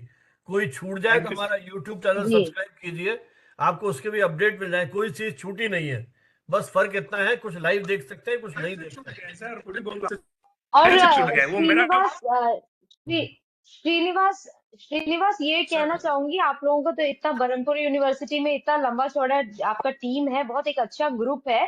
तो हमारे वेबिनार्स में आपका पूरा ग्रुप, कोशिश करिए 8-10 जनों का जो आपका बिल्कुल सॉलिड टीम है वो जुड़िए, ताकि ये जो सवाल जवाब आप लोग बहुत अच्छा इंटरेक्शन करते हैं, क्योंकि मैंने आप लोगों को पहले भी सुना है। So it will be really lovely to have all of you joining our webinar and asking questions. बहुत ही बढ़िया रहेगा। I will send you personally, I will send you the link. Sure ma'am, thank you ma'am. Yeah. और आप वो feedback link भरेंगे तो हमारे पास number आ जाएगा, आपको जोड़ लेंगे उसमें हम, है ना। हाँ जी हाँ नेक्स्ट। मैं स्मृति को बोल देता हूँ। हाँ वो आ गया, उसमें चैट बॉक्स में डाल दिया है मैम फीडबैक प्लीज। लिंक। आप सब अपना भर दीजिए, सर्टिफिकेट भी जनरेट हो जाएंगे हाथों हाथ। हाँ We जी have a और कोई। request for the participants to generate their certificate. Meanwhile, we are discussing the further. पराग जी आप कुछ बात करेंगे? हमारे साथ पराग सरकार है जो रिसर्चर है और अभी कोलकाता में है, वैसे जर्मनी में रह करके काम कर रही हैं। और हाँ हाँ पराग जी आप कुछ कहिए। Hello, ma'am. Actually, I've just gone. Hello, ma'am. Actually, I've just gone through the webinar, and Hi. I know ma'am from a very last 4 years, because I had the opportunity to do my masters after working for 20 years in media, and she was my mentor in my thesis of my MA. So I was very glad to see her today, and that is the reason I've joined actually, just to participate and to gather knowledge from her. I have taken her classes online when I was in Odisha State Open University doing my masters after the pandemic, during the pandemic rather. So, ma'am, it was very nice and the presentation was excellent. I've gathered a lot of knowledge, and maybe someday we hope to work together in some platform if we get the opportunity, ma'am. Thank you so much, everyone. Thank you so much. Thank Thank you. you, sir. हाँ सूरज जी, आप कुछ कहना चाहते हैं? Sir नमस्कार। मैं सूरज देव प्रसाद मेरठ में विद्या विश्वविद्यालय वक्ता हूँ और बहुत ही अच्छी प्रस्तुति रही, बहुत ही शानदार की आपके माध्यम जो ये है कि एक आलोचनात्मक पहलू भी हम इसमें शामिल कर सकते हैं कि जो वर्तमान समय में ओटीटी प्लेटफॉर्म है, इस पे जिस प्रकार से महिलाओं का चित्रण दिखाया जा रहा है और जिस तरह से उनके मुंह से गालियां दिलवाई जा रही है, इवन जो आइटम सॉन्ग्स जो फिल्मों में आज भी दिखाए जा रहे हैं, तो कई बार लगता है कि जैसे अभी भी एक ऐसा सेगमेंट है जो महिलाओं को कॉमोडिटी के रूप में ही, बदलाव तो हुए में और दूसरे सेक्टर में जहां एजुकेशन बढ़िया हो पाया है, जो राइट्स के लिए लड़ाई लड़ी है, लेकिन अभी बहुत सारा पार्ट्स है जहां अभी छूट गया है क्योंकि हमारे यहाँ डाइवर्सिटी बहुत ज्यादा है। तो उस पहलू को भी थोड़ा सा ओटीटी प्लेटफॉर्म वाला या जो फ्यूचर जो महिलाओं की स्थिति, जैसे हम 70s से 90s की कंपेयर करते हैं, तो आज जो प्रेजेंट एरा है या जो जेजी वाली जनरेशन है, वो भी हम देख रहे हैं वहाँ पे एक आजादी है, लेकिन आजादी की सीमा, मतलब एक कहते हैं कि राइट के साथ जो ड्यूटीज हमारी होती है उसमें आजादी के साथ रिस्पॉन्सिबिलिटी या कहीं ना कहीं एक लिमिटेशंस, तो वो वाला पार्ट थोड़ा सा मैं जानना चाहूंगा कि क्या हम में सही चीजें आ रही नहीं आ रही है। वो स्मृति बाई चांस लेफ्ट हो गई है, वो वापस ज्वाइन करे। लेकिन वो जो आपने बात उठाई ना सूरज जी, हर चीज की एक लिमिटेशन है। अपन ने अभी केवल फिल्म्स को लेके बात की, ओटीटी पूरा अपना एक अलग एरिया है। आपने आइटम सॉन्ग की बात की, मैं कहता हूँ केवल सॉन्ग के जो डायलॉग्स हैं, सॉन्ग के जो लिरिक्स हैं, उस पर बात हो सकती है। एक एक शब्द जी। का क्या क्या अर्थ निकलते हैं, उन पर बात हो सकती है। केवल फोटोग्राफी को लेकर के बात हो सकती है। इतना बड़ा एरिया है रिसर्च का, तो आप तो चूंकि जी टीचिंग में सर। है और रिसर्चर भी हैं, तो आप जानते हैं हर इशू पर जिसको अपने जी को सर। बात करनी है उसकी एक अपनी लिमिटेशन है, लिमिटेड टाइम है। देखिए अपना यूजुअली होता है 35-40 मिनट में अपन खत्म करते हैं, मतलब 1 घंटे में सारी चीजें। आज 1.25-2 घंटे हो गए, तो अपन हाँ, कितना हाँ। फैलाएंगे इसको, है ना। आप सॉन्ग्स की भी बात कर लोगे, आप ओटीटी प्लेटफॉर्म की बात भी कर लोगे, आप न्यूज़पेपर की भी बात कर लोगे, नहीं पॉसिबल है ना। हाँ, तो ये हो सकता है कि अपन अगला कोई और इस तरह का इवेंट करें, उसमें केवल ओटीटी पे बात करें। ओटीटी पे भी कितने जी सारे प्लेटफॉर्म आ गए हैं, अब कोई एक नहीं है। वहां भी भारत सरकार ने भी शुरू कर दिया है वेब्स, उसकी अपनी अलग महत्ता, उसका अलग होगी, है ना। तो इन विषयों पर भी आगे चर्चा चलेंगे। तो अभी तो अपना जो डायलॉग वाला पक्ष है, मेरे ख्याल वहीं तक सीमित रखें अपन, तो जी ज्यादा सर। बेटर हो। हाँ जी, स्मृति शायद जुड़ गई है वापस या नहीं जुड़ पाई, पता नहीं। सर ज्वाइन कर लिया मैम ने। हाँ जी, और कोई कमेंट? चलिए, मुझे लगता है हाँ डॉक्टर शील निधि आ गई है। आप शील, आप कुछ कहेंगे? नहीं सुन रही हैं। सोनू कुछ कहोगे? नहीं सर, मैं काफी लेट से जुड़ा हूँ सर। आज ओके। हमारा व्हाट्सएप सर बैन हो गया था, परेशानी में पड़ गए थे। तो ठीक है, अपन इसको अप करते हैं। मैं एक बार फिर अनुरोध करूंगा प्रियंका सिंह से कि वे वोट ऑफ थैंक्स प्रपोज करें। Thank you sir. हाँ नहीं, क्या हुआ प्रियंका, सुन पा रहे हो मुझे? नहीं, आई थिंक कुछ कनेक्टिविटी इशू हाँ है। उनके कोई तो उसमें सिस्टम में कुछ प्रॉब्लम आ रही है। तो चलिए, मैं अपनी ओर से धन्यवाद दे देता हूँ। डॉक्टर स्मृति पाठी ने जिस तैयारी के साथ, वैसे तो मेरी कई बार बात हुई है इन मुद्दों पर उनसे, और ये ऐसे विषय हैं जो इनके दिल के बहुत करीब हैं, और इन इश्यूज पर आप इनसे घंटों बात कर सकते हैं। और इस तरह के जो महिला स्वायत्तता, स्वतंत्रता और जिन मुद्दों को उन्होंने उठाया है, उसको लेकर के अनेक बार पिछले कई वर्षों में, क्योंकि ये जयपुर भी रही और अहमदाबाद भी मेरा कई बार जाना हुआ, अब इनके जो अभी जहाँ हैं वहाँ भी मैं 2-3 बार गया हूँ, तो अक्सर इन मुद्दों पर किसी न किसी रूप से हमारी चर्चा प्रत्यक्ष रूप से, टेलीफोन रूप से होती रही है। लेकिन विधिवत एक बिल्कुल वेल स्ट्रक्चर्ड सिस्टम में इन्होंने कुछ केस स्टडीज के माध्यम से जो अपनी बात रखी है, मुझे लगता है कि विषय को समझने की दिशा में एक अच्छी आधार भूमिका तैयार की है। चैट बॉक्स पे जिस तरह से हमारे कुछ मित्रों ने कमेंट किया है, उन्होंने भी इस विषय को, उसकी गहराई को कहीं उस पर चिंतन करने की कोशिश की है, उस पर मंथन करने की कोशिश की है, और कहीं ना कहीं अपने आप को इन मुद्दों के साथ जोड़ा है। और किसी भी चर्चा की, किसी भी क्रिएशन की, फिल्म की सार्थकता तभी है क्योंकि इन सब का उद्देश्य यही है कि हम मानसिकता में बदलाव लाएं। और मानसिकता में बदलाव एक दिन में नहीं होता, लगातार हैमरिंग होनी चाहिए इन चीज़ों के ऊपर। और जैसा कुछ मित्रों ने कहा, पॉजिटिव निगेटिव हर चीज़ के अपने अपने पक्ष हैं। हम दूसरे का जो पर्सपेक्टिव है उसको भी समझें, किस संदर्भों में कहा गया। कई बार संदर्भ को काट करके बात की जाती है तो वो भी सही परिप्रेक्ष्य में नहीं समझी जाती है। तो ये एक बहुत बड़े मुद्दे हैं। अपने ये छोटे छोटे मंच जब इन मुद्दों को उठाएंगे और हम इनको पढ़ेंगे, समझेंगे, तो मुझे लगता है कि हमारी मानसिकता और सोच का तरीका बदलेगा।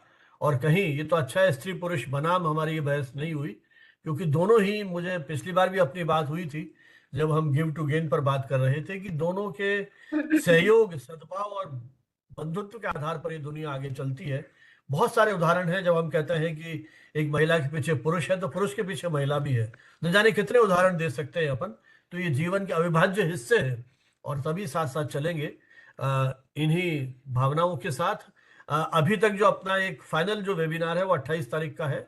उस दिन नेशनल थिएटर डे है और मैं अभी जयपुर में था। हमारे एक कलीग हैं, उन्हीं का बेटा है, और दर्शन दवे, जिन्होंने फिल्मों में काम किया है, टीवी सीरियल्स में काम किया है। 20 साल तक वो बॉम्बे रहने के बाद अब जयपुर में है, अपना एक थिएटर एकेडमी शुरू की है। और अभी एक आधे घंटे की बहुत अच्छी फिल्म बनाई, द लास्ट रॉइड्स, जिसे करीब 30 के आसपास इंटरनेशनल अवार्ड्स मिले हैं। यूट्यूब पर वो फिल्म अवेलेबल है, आप देख सकते हैं। तो उनसे जब मैं चर्चा कर रहा था तो उनको मैंने निवेदन किया कि मंच से लेकर के अभिनेता की जो ये यात्रा है, कैमरे की जो ये यात्रा है, इस पर कुछ बात voice is not theatre day के audible. अवसर पर। तो 28 तारीख को तो 6 बजे अपन मिलेंगे। इस बीच में मेरी एक कोशिश और, अभी एक्सपर्ट से बात चल रही है। हमारे देश में इस साल टेलीविजन को 100 साल हो गए हैं। 19 हमारे देश में नहीं, दुनिया में 1926 में पहला एक्सपेरिमेंट किया गया था। तो टेलीविजन एट 100, इस पर मैं कुछ प्लान कर रहा हूँ। तो जैसे ये सब तय होते हैं हम आपको इन्हीं मंचों के माध्यम से, सोशल मीडिया फोरम्स के माध्यम से इनकी जानकारी देंगे। और प्रियंका जी, आप कुछ कहना चाहती हैं? वापस इनका वीडियो चला गया है। प्रियंका, आप कुछ कहना चाहती हैं? हाँ जी, प्रियंका, आप कुछ कहेंगे? जी सर, बिल्कुल। थैंक्स। आप भी? हाँ बिल्कुल जी। जी जी जी, आई गेस सर आवाज चली गई थी। हाँ, It's my privilege to propose the vote of thanks on this insightful and thought-provoking session on Voice of Women, a dialogue and analysis of female representation in India cinema.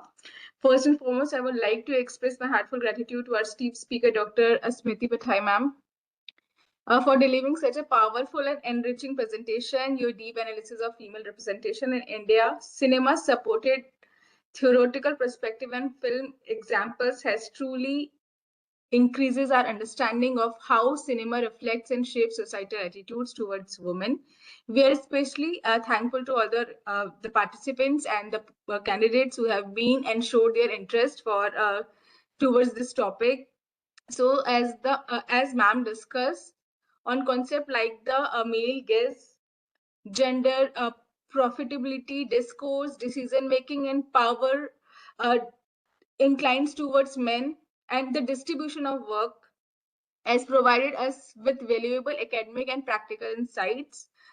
Basically, जिस तरीके से ma'am ने हमें बताया कि पहले से लेकर अब तक कितनी सारी चीजें चेंज हुई है, मुझे जो बहुत ज्यादा थॉटफुल चीज लगी, जो डायलॉग लिखे गए हैं उसको बोलने का तरीका, ठीक है, वो बहुत ज्यादा चीजों को चेंज कर देता है।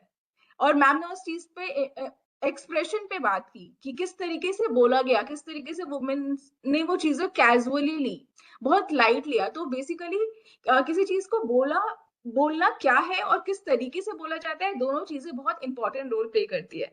Content as well as the delivery of their content, ma'am ने उस चीज को एम्फसाइज भी किया। सो आई गेस, और बेसिकली जिस तरीके से टाइम के साथ चीजें चेंज हो रही है, this is definitely for sure the women's are empowering. ऐसा है कि मैं ये नहीं बोल सकती कि वुमेन्स डिसीजन मेकर्स बन चुकी हैं हर जगह पर, but they are the participants who is participating in decision making, so that is for sure. And as the time says कि हमें भी चांस मिल रहा है और हम खुद को प्रूव भी कर रहे हैं. So thank you so much बनावत सर, बिकॉज आपके वजह से और हुडा सर के वजह से हम इन नए नए टॉपिक्स को एक्सप्लोर कर पा रहे हैं, इनके बारे में चर्चा कर पा रहे हैं. So special thanks to both of the pillars of this webinar. Thanks to all the participants. Thanks to the backend team, Ajayan sir, Pushpinder sir, and all of the candidates who have been listening us and connected with us. Thank you each and everyone. Thank you very much. और जिन मित्रों को certificate मिल गए हैं उसमें से बहुतों ने quit कर दिया है. जिनको सर्टिफिकेट नहीं मिले हैं, फीडबैक लिंक चैट बॉक्स में शेयर कर दिया गया है. आप फीडबैक लिंक को भर दीजिए. प्रियंका जी 5-7 मिनट है, विंडो खुली हुई है. जिनको कोई प्रॉब्लम आती है तो वो प्रॉब्लम का समाधान कर देंगे. बहुत बहुत धन्यवाद. जय हिंद, जय भारत.